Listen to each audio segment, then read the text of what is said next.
Hey, salut YouTube, tu vas bien? Bienvenue sur Fat Fromage, le roi de tous les camemberts, comté et cœur de lion.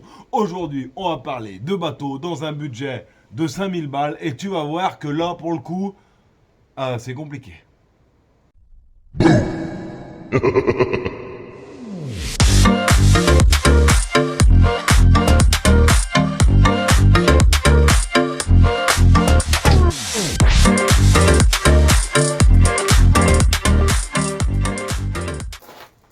Alors autant dans un budget de 3000, de 1500 à 3000, 4000 euros, on arrivait à trouver des Funiac ou des Cap 370, 360 qui étaient plutôt corrects. Les remorques n'étaient pas top, mais on arrivait à trouver quelque chose de plutôt correct. Autant sur un budget de 5000 euros, là on est dans le il n'y a pas assez pour avoir bien et il y a trop pour avoir pas assez. Je sais pas si vous comprenez ce que je veux dire. C'est 5000, c'est trop pour ça, mais c'est pas assez pour ça. On est vraiment dans le néant, 5000. Donc moi, mon conseil, c'est 5000. C'est pas le budget, ça va pas. Le budget bateau pour 5000, c'est compliqué. Comme j'ai dit, en dessous, on arrive à trouver des petites barques style Funiac, Cap 360, barque bateau. Parce que c'est une grosse barque avec un bon moteur 30-40 chevaux. Du coup, oh calvitie! C'est une barque bateau. Mais pour un vrai bateau, 5000 balles, c'est pas assez. Désolé, il y a du vent. Mais j'ai quand même réussi à vous trouver 2-3 trucs qui, pour moi, sont à peu près corrects, rapport qualité-prix. Et dans 5000 balles, hein, là, on va partir sur un open. Hein. Clairement, ça va être un open. Et on va regarder aussi la remorque. Et le moteur, forcément. On est parti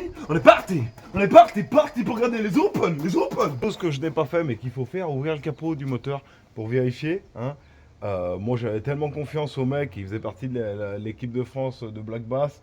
Voilà, c'était un gars connu dans le monde de la pêche en France, donc j'avais relativement confiance en lui. Mais, vous regardez 2-3 trucs quand vous ouvrez des trucs simples. Hop là. Quand vous ouvrez le moteur d'un... Tac. Déjà l'état global, hein, voilà. Bon, il y a 2-3 petits coups sur le démarreur, parce que je sais que sur celui-là, hein, le démarreur, il commence à chagriner. Donc qu'est-ce qu'on va regarder en premier? On va le mettre de niveau, on va regarder l'huile. Hein, si c'est un 4 temps, c'est important de regarder s'il y a un niveau d'huile. Tout ce qui est les joints, voir s'il n'y a pas de grosse fuite. Donc bon, on peut voir là qu'il n'y a pas de fuite. Hein. On va regarder aussi les anodes. C'est important à regarder, hein, voir si elles ne sont pas bouffées par la corrosion. Donc il y en a là, il y en a là, et il y en a une là. Donc regardez qu'elles ne sont pas toutes bouffées par la corrosion. Ça change, il y a des kits anodes, ça vaut pas très cher et c'est pas très chiant à changer.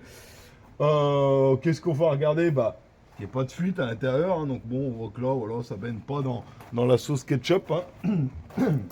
Voilà, après sans être un mécanicien, on voit quand même relativement si un moteur est propre ou s'il ne l'est pas. Hein. Vous voyez, le mien. L'état des vérins aussi, j'ai oublié de dire, s'il y a une fuite, moi j'ai une légère fuite sur un vérin. Et ouais, va falloir que je le fasse faire. Mais ça, sur une trim, bah, c'est pas gratos ça. C'est de l'hydraulique, c'est chiant à faire, ça je suis incapable de le faire, va falloir le faire. Et ça, le jour où je l'avais acheté, et ben à mon avis ça fuyait déjà. Alors après on remet le capot, toujours un peu casse-couille de remettre ces gros capots là. Là. Et là, si on veut pas le perdre. Enfin voilà, regardez un peu, vous voyez. Bon, souvent c'est trim par câble, mais quand c'est hydraulique, vérifiez que, voilà, que ça ne fuit pas de partout. Il y a plein de choses à vérifier. Vérifier la coque, les roulements. Si vous reculez avec la remorque, ça fait... Forcément, qu'est-ce que je peux vous dire? J'ai trouvé deux avec des moteurs Yamaha, par exemple. Vous voyez là, on est sur celui-là, avec un Yamaha qui est déjà plus vieux. Mais les deux temps Yamaha, je leur fais confiance. C'est vraiment des moteurs indestructibles. Ou celui-là, qui est un petit peu plus récent, hein, c'est la version d'après. Vous voyez, des bateaux comme ça, aux alentours des 5000, ça le fait. Ça, on peut facilement mettre un moteur électrique, le ponter ou pas. Hein. Donc là, pour pêcher le glane, par exemple, c'est des super bateaux à glane, hein, les Open. Donc ces deux-là, pour moins de 5000 balles... Ah mon garçon, t'es d'accord? Eh d'accord. Voilà, pour moins de 5000 balles, ça le fait. Vous voyez, dans les 4000, je trouvais lui avec un petit Honda 4 temps. Hein. Bon, voilà, on vérifie bien ce que je viens de dire. On fait un petit check-up. S'il y a des factures, tant mieux. Hein. Mais c'est pas parce qu'il n'y a pas de facture qu'il n'a pas été entretenu, ce moteur. Lui, moi je l'ai acheté, il n'y avait aucune facture. Hein. Le gars faisait tout lui-même. Comme je vous ai dit, j'avais confiance à ce mec. Moi, personnellement, depuis que je l'ai acheté, je l'emmène chez Suzuki. Donc j'aurai des factures pour la revente.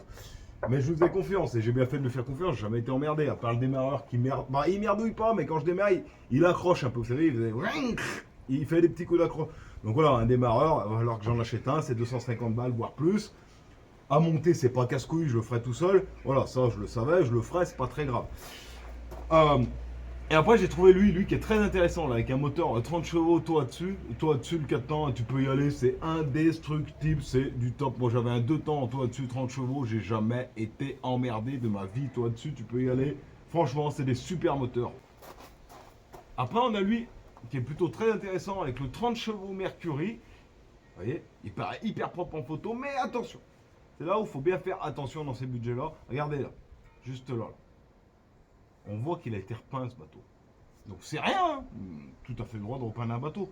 Mais vérifiez bien, quand un bateau a été repeint, c'est soit parce que bon, c'était tout crevé qu'il fallait cacher la misère, soit pour y remettre un petit coup de jaune, et là tant mieux. Mais voilà, vérifiez bien, voilà. J'ai dit qu'il est intéressant ce bateau, hein, t'es d'accord? Mais quand j'ai vu qu'il a été repeint, je dis il est peut-être moins. Voilà, c'est un bateau à aller voir, voir comment il est. Mais voilà, faut bien faire gaffe dans ces budgets-là, faut bien faire attention. En tout cas, le 30 chevaux Mercury, indestructible. Donc voilà, vous aurez pu remarquer que dans un budget de 5000 euros, bah moi je voulais faire cette vidéo parce que je sais que 5000 euros ça commence à parler et que eh ben, moi j'ai trouvé bon les Cap et les Cap 360 et les Faniac à moins de 3000 balles on en trouve. Mais ça reste quand même une barque. C'est un bateau, mais c'est une barque, c'est typé barque quand même. Si on veut un vrai bateau, donc open, 5000 balles c'est open, il y en a 2-3, ça sera pas de vrais basse-boat, mais qui peuvent très bien faire pour la pêche. En Loire, sur le Rhône, sur la Seine, ça peut très bien faire. Il y en a plein des gens qui pêchent avec des open et ils font peut-être même plus de poissons que moi. Donc voilà, les potes, je vous invite à vous abonner, à manger du comté ou du roquefort. Enfin, c'est vous qui voyez. Parce que si tu veux rejoindre la team Fat Fromage, il faut manger du fromage. Parce que si tu manges pas de fromage, tu fais pas partie de Fat Fromage. Wouhou